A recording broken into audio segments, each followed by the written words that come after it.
Welcome to my channel. Subscribe ಮಾಡಿ, like ಮಾಡಿ. ಹನುಮಂತ ದೇವರ ಕಥೆ. The story of lord Hanuman. Hanumantha ದೇವರ ಕಥೆ ಹಿಂದೂ ಪುರಾಣಗಳಲ್ಲಿ ಅತ್ಯಂತ ಪ್ರಮುಖವಾದ ಕಥೆಗಳಲ್ಲೊಂದು.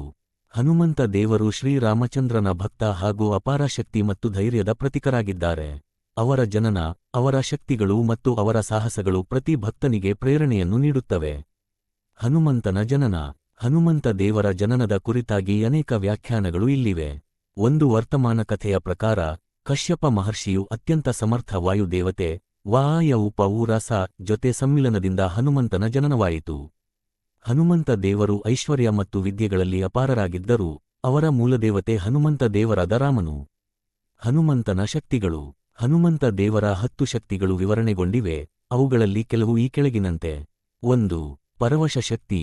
ಹನುಮಂತ ದೇವರು ಯಾವುದೇ ವ್ಯಕ್ತಿಗೆ ತಲುಪಬಹುದಾದ ಶಕ್ತಿಯನ್ನು ಹೊಂದಿದ್ದರು ಮತ್ತು ಯಾವುದಾದರೂ ಅವಮಾನಕ್ಕಿಂತ ದೂರ ಉಳಿಯುವ ಶಕ್ತಿಯಿತ್ತು. 2. ಆಕರ್ಷಣ ಶಕ್ತಿ. ಅವರು ತಮ್ಮ ದೇಹವನ್ನು ಅಗಲಿಸಿ ಯಾವುದೇ ಸ್ಥಳಕ್ಕೋ ಯಾವುದೇ ಗಾತ್ರಕ್ಕೆ ಬದಲಾಗುವ ಶಕ್ತಿಯನ್ನು ಹೊಂದಿದ್ದರು. ಈ ಶಕ್ತಿ ಅನೇಕ ಬಾರಿ ಸೀತೆಯನ್ನು ಹುಡುಕುವ ಹೊತ್ತಿಗೆ ಉಪಯೋಗಿಸಿದ್ದವು. 3. ನಸು ಹಾಗೂ ಮಿತಿಯ ಶಕ್ತಿಗಳು. ಹನುಮಂತ ದೇವರು ಉದುರಿದಾಗ ಪ್ರಪಂಚದ ಹೊರಗಿನ ಬಾಹ್ಯ ಸಹಾಯದಿಂದ ಪ್ರಯಾಣ ಮಾಡಬಲ್ಲರು. ರಾಮಾಯಣ ಮತ್ತು ಹನುಮಂತನ ಪಾತ್ರ. ಹನುಮಂತ ದೇವರ ಅತ್ಯಂತ ಪ್ರಮುಖ ಕಥೆ ರಾಮಾಯಣದಲ್ಲಿ ಸ್ಫೂರ್ತಿದಾಯಕವಾಗಿದೆ. 1. ಸೀತೆಗೆ ಸಂದೇಶ ಕಳುಹಿಸುವುದು. ಹನುಮಂತ ದೇವರು ರಾಮನ ಆದೇಶಕ್ಕೆ ಅನುಸಾರವಾಗಿ ಸೀತೆಯನ್ನು ಪತ್ತೆಹಚ್ಚಲು ಲಂಕೆಗೆ ಹೋಗಿ ಅವಳಿಗೆ ರಾಮನ ಸಂದೇಶವನ್ನು ಕಳುಹಿಸಿದ್ದರು. ಅವನು ಲಂಕೆಗೆ ಬರುವ ಮುನ್ನ ತಮ್ಮ ಶಕ್ತಿಯನ್ನು ಬಳಸಿಕೊಂಡು ನೇರವಾಗಿ ಸಾಗುವುದಾಗಿ ಖಚಿತಪಡಿಸಿಕೊಂಡಿದ್ದ.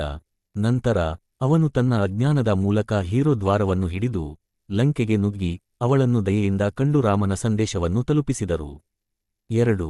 ಲಂಕೆಯ ಮೇಲೆ ಆಧಿಪತ್ಯ. ಹನುಮಂತ ದೇವರು ತಮ್ಮ ಪ್ರೇರಣೆಯಿಂದ ಬಲಶಾಲಿ ಮತ್ತು ಲಂಕೆಗೆ ಸೇರಿದ ದೇವತೆಗಳನ್ನು ಸೋಲಿಸಲು ಮುಂದಾಗಿದ್ದರು. ರಾಮನ ಧೈರ್ಯ ಮತ್ತು ನಿಯಮಗಳನ್ನು ಅನುಸರಿಸಿ ಅವರು ತಮ್ಮ ಯುದ್ಧದಲ್ಲಿ ಸಾಹಸವನ್ನು ಮುಂದುವರಿಸಿದ್ದರು. 3. ಅಂಜನಾದೇವಿ ಮತ್ತು ಪವನ್ ವಾಯುದೇವತೆ. ಹನುಮಂತ ದೇವರ ತಾಯಿಯು ಅಂಜನಾದೇವಿ ಮತ್ತು ಪವನ್ ದೇವರು ವಾಯುದೇವತೆ ಅವರ ತಂದೆಯಾದರಿದ್ದರೆ ಅವರು ಶಕ್ತಿ, ಜ್ಞಾನ ಮತ್ತು ಧೈರ್ಯದಿಂದ ಪ್ರಪಂಚಕ್ಕೆ ಹೆಚ್ಚು ಪ್ರಾಮುಖ್ಯತೆ ಪಡೆದಿದ್ದಾರೆ. ಹನುಮಂತ ದೇವರ ಪಾಠಗಳು. ಹನುಮಂತ ದೇವರ ಜೀವನದಲ್ಲಿ ನಾವು ಅನೇಕ ಪಾಠಗಳನ್ನು ಕಲಿತುಕೊಳ್ಳಬಹುದು. ನಿಷ್ಠೆ ಮತ್ತು ಭಕ್ತಿ.